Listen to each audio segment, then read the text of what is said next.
बंगला बंगला 4 एकर विकून बांधला, तुला माहितच नाही रे. अगं ते दारासमोर 4 व्हीलर आहे त्यांच्या. 4 लाखाच्या गाडीवर 8 लाख रुपये पतपिढ्यांचं कर्ज आहे. महाराज हा विनोद नाही. इथं बसलेल्या ज्यांनी आपल्या मुलीचं लग्न करताना मुलाच्या बापाचं कर्तृत्व पाहून आपल्या पोरी दिल्यात ना, आज तुमची मुलगी बंगल्यात आहे, सोन्याच्या ताटात जेवतीये, पण कधी भेटायला जा तिच्या डोळ्यात मात्र पाणी आहे. आणि इथं बसलेल्या ज्यांनी आपल्या मुलीचं लग्न करताना मुलाच्या बापाचं कर्तृत्व न पाहता मुलाचं कर्तृत्व पाहून आपल्या पोरी दिल्यात, आज तुमची मुलगी भले झोपडीत असेल, पण कधी भेटायला जा तिच्या चेहऱ्यावर मात्र समाधान आहे. कारण जेवढी मोठी पार्टी आज तेवढी सरळ पार्टी. अरे बापाच्या पैशा उन्मत्त झालेला पोरगा जर व्यस्ती निघाला ना, तुमच्या लेकीच्या लग्नाला 8 काय 10 नाही 20 लाख खर्च करा, पण तुमच्या लेकीला कधीच वाटत नाही माझ्या माय बापाने मला डोलीत बसून पाठवलं. तिला वाटतं संबंध आयुष्यासाठी माझ्या माय बापाने मला शिर्डीवर झोपवलं.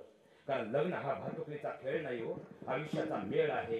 म्हणून आपल्या लेकीचं लग्न करताना आजपासून मुलाच्या बापाची संपत्ती पाहू नका, मुलाचं कर्तृत्व पाहून आपली पोरगी द्या. तुमची मुलगी स्वर्गाच्या नंदनवनात राहील. कारण अंबानीचं पोरग असू द्या, पण अंबानीचं पोरग जर व्यस्ती निघालं, एक दिवस रोडपती झाल्याशिवाय राहणार नाही. आणि एखाद्या गरीबाचं पोरग असू द्या, पण स्वतःच्या कर्तृत्वानं जगणार असू द्या, एक दिवस अंबानी झाल्याशिवाय राहणार नाही. हे सगळ्यात मोठं वास्तव आहे.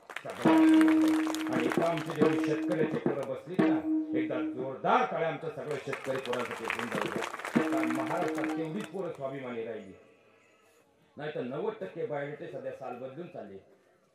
82 चा 84, 84 चा 92, 92 चा 98. महाराज कारण आता लक्षात घ्या, जी आमची जेवढी शेतकऱ्याची पोरं आहेत, आता जाऊ द्या महिला मंडळ, आता तुम्हाला खरंच कारण त्यांच्यावर वाईट दिवस कुणाचे, कारण संक्रांत होऊन गेली महाराज जानेवारी, पण खरी संक्रांत जर कुणा होईल आमच्या शेतकऱ्याच्या पोरांवर. कारण शेतकऱ्याच्या पोरांना कोणी पुरी द्यायला तयार. तर तुमच्या गावात बरं आहे, कायचं बरं आहे महाराज. आता 35चे 35 नवरदेव गावात सापडतील. तो भंडारा पाहिला तरी रातच्या 12ला उठून उभा राहतो, आपल्या सांगो पडतो काही लय अवघड आहे. जाऊ द्या महिला वर्ग, मी तुमच्या मुलासारखा आहे. मला सांगा, शेतकऱ्याच्या मुलांना मुली मिळत नाही, आपला बाप्याला बुद्धी मिळत नाही, आपला बापे यंदाही पिवळा होईल असं वाटत नाही. मग मला सांगा, शेतकऱ्याच्या मुलांना मुली मिळाल्या, आता पुरुष मंडळी तुम्ही सगळे शांत, फक्त महिला मंडळ उत्तर द्या.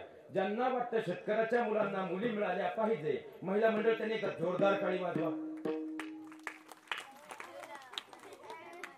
मग जर तुमची सगळ्यांची अपेक्षा आहे शेतकऱ्याच्या मुलांना मुली मिळाल्या पाहिजे, तर इथं बसलेली कोणती आई आता भगवान परमात्म्याची शपथ घेऊन मला सांगेल, महाराज आज मला उपरती झाली, आता मी माझी गुड्डी शेतकऱ्याच्याच मुलाला देणार, त्या आईने एकदा टाळी वाजवा.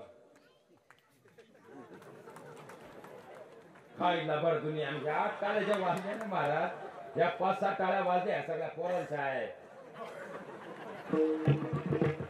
लय अवघड.